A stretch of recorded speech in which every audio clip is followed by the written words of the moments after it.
Hi, good afternoon. This is Elizabeth Griffin, your independent author from South Philadelphia, and today I want to talk a little bit about plotting and pantsing.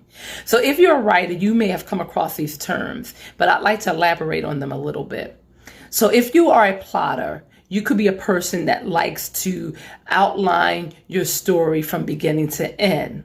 And you may use the format that a lot of high school students use, which is the Roman numeral breakdown and then the subdivisions of capital A, capital B. And then you break that down even further to small a, small b, and the numbers, number 1, 2, 3. So you may break your plot and your story down in that type of format. And that's real structured. For me, I like to outline in a different way. I like to break the story down into chapters. So if my story is about, let's say, 30 chapters, I will put a sentence in each chapter about what that chapter will be about. And I'll do that from beginning to end. And it's a rough guideline. I don't think that I will stick to it completely. I may deviate, but that gives me structure to know where the story is headed. And obviously, as a writer, you have the liberty to go in different directions, but it gives you some vision from beginning to end.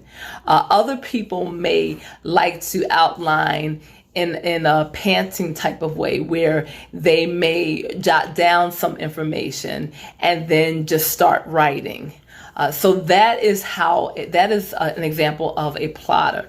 If you are a pantser, you are a person that writes by the seat of your pants. And you could be a person that just sits at the typewriter or the computer and start typing.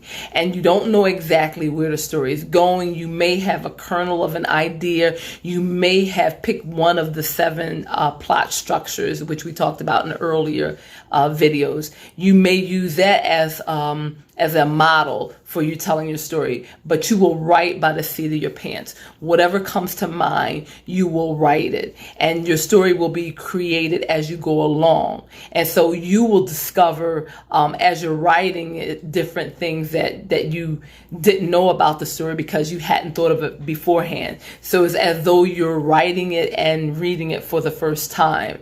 So that's an example of a pantser.